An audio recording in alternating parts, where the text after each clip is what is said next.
તો અમદાવાદમાં ભગવાન જગન્નાથજીની રથયાત્રા પહેલા ફ્લેગ માર્ચ, નાયબ મુખ્યમંત્રી હર્ષ સંઘવીની હાજરીમાં ફ્લેગ માર્ચનું આયોજન. શહેર પોલીસ કમિશનર અનુપમસિંહ ગહેલોત પણ હાજર. રથયાત્રાના રૂટ ઉપર સુરક્ષા વ્યવસ્થાનું કરાશે નિરીક્ષણ. રથયાત્રા શાંતિપૂર્ણ માહોલમાં પૂર્ણ કરવા માટે તંત્ર સજ્જ જોવા મળ્યું.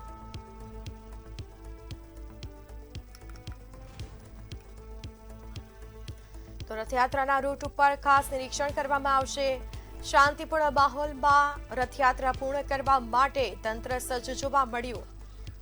તો આપણી સાથે સંવાદદાતા સુમન ઠાકોર લાઈવ જોડાઈ ચૂક્યા છે. જે સુમન, રથયાત્રાની તૈયારીઓ ચાલી રહી છે, આ છેલ્લું રિહર્સલ કરવામાં આવશે, ફ્લેગ માર્ચનું આયોજન કરવામાં આવ્યું છે, કયા પ્રકારની વ્યવસ્થાઓ કરવામાં આવી, શું વિગતો?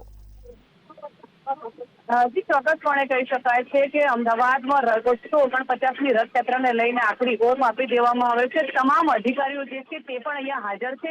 હાલ તમને દ્રશ્યોમાં બતાવવા માંગીશ કે ડીસીપી થી માંડીને પીએસઆઈ, પીઆઈ, ડીજીપી અને તમામ જે અધિકારીઓ જે છે તે હાજર છે. અમદાવાદમાં ભગવાન જગન્નાથની 149મી રથયાત્રાને લઈને હવે ગણતરીના કલાકો બાકી છે. ત્યારે કહી શકાય છે કે લાખો શ્રદ્ધાળુઓની હાજરી વચ્ચે આ વર્ષમાં પોલીસ દરમિયાન સુરક્ષાને લઈને અંતિમ જે ટેકનોલોજી છે તે તમામ ઉપયોગ કરવામાં આવ્યો છે.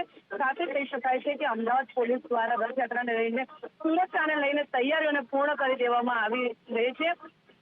આ વર્ષે સમગ્ર સુરક્ષા અને વ્યવસ્થાને આધુનિક ટેકનોલોજી દ્વારા ઉપયોગ કરવામાં આવ્યો છે. તેને લઈને અલગ અલગ ટેકનોલોજીનો ઉપયોગ કરવામાં આવે છે. તમામ અધિકારીઓ જે છે તે પણ હાજર છે અને સાથે કહી શકાય છે કે હમણાં આપણા ડેપ્યુટી જે સીએમ જે છે તે પણ અહીંયા થોડી જ વારમાં હાજર થશે અને નેત્ર વિધિ જે પત્યા બાદ તેઓ રૂટ ઉપર નિરીક્ષણ જે છે તે કરવામાં આવશે અને તમામ અધિકારીઓ જે છે તે અહીંયા હાજર છે. અને હાલ તો કહી શકાય છે કે જે રીતે રૂટનું નિરીક્ષણ કરશે અને તમામ અધિકારીઓ અહીંયા હાજર છે અને પોલીસનો ચુસ્ત બંદોબસ્ત ચારેકોર ગોઠવી દેવામાં છે અને 31,000થી પણ વધારે પોલીસ કર્મી જે છે તે પણ હાજર છે. જી સુમન, વાત કરવામાં આવે તો જે રીતે રથયાત્રાને હવે આડે એક દિવસ બાકી છે, તો ખાસ કયા પ્રકારની વ્યવસ્થાઓ કરવામાં આવશે? ભક્તોને લઈને સાથે સાથે કોઈ અનિચ્છનીય ઘટના ન બને તે માટે કેટલો પોલીસ બંદોબસ્ત ગોઠવવામાં આવ્યો?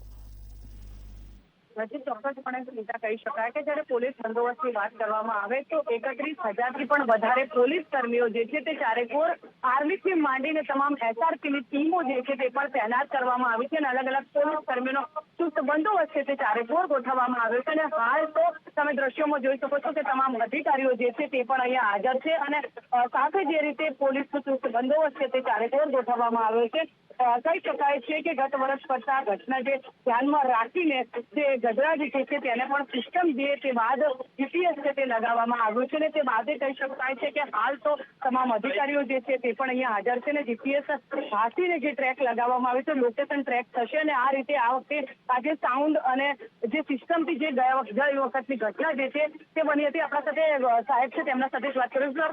ખાસ કરીને પોલીસની સુરક્ષા વ્યવસ્થા કરવામાં આવી છે, આપ પણ અહીંયા આવ્યા છે, શું કહેશો? આજરોજ 10 વર્ષની જેમ દ્વારા ગવર્મેન્ટની રક્ષાને નીકળશે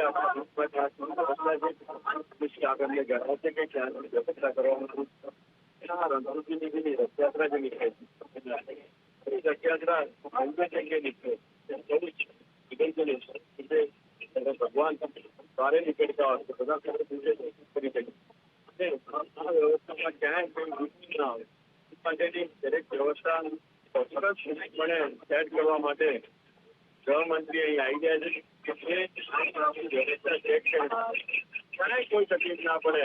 રણછોડની સરસપુર જે મોસા છે સરસપુર જાય ખૂબ સારી વ્યવસ્થા છે.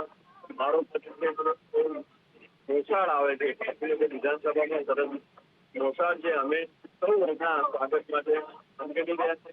સૌ આ જગન્નાથની રથયાત્રા સારી રીતે એના માટેની આગળ. જી, ચોક્કસપણે કહી શકાય કે ગુસ્સો સાહેબે જે રીતે કીધું, એમએલએ સાહેબે કીધું કે લોકો જે છે તે રાહ જોઈ રહ્યા છે. નગરના નાથને હવે ગણતરીના કલાકો બાકી છે. 149મી રથયાત્રા નીકળવાને હવે એક જ દિવસ બાકી છે. ત્યારે લોકો રાહ જોઈ રહ્યા છે કે નગરનો નાથ જયારે નગરચર્યા નીકળશે ત્યારે સવારથી જ લોકો તેની રાહમાં ઉભા હશે અને હાલ તો પોલીસનો ચુસ્ત બંદોબસ્ત ચારેકોર ગોઠવવામાં આવ્યો છે. તમામ અધિકારીઓ અને હોમ જે કહી શકાય છે કે ડેપ્યુટી સીએમ જે છે તે પણ અહીંયા હર્ષ સંઘવી હમણાં થોડી જ વારમાં રૂટ ઉપર નિરીક્ષણ જે છે તે કરશે. જી બિલકુલથી જાણકારી આપવા બદલ આપનો આભાર.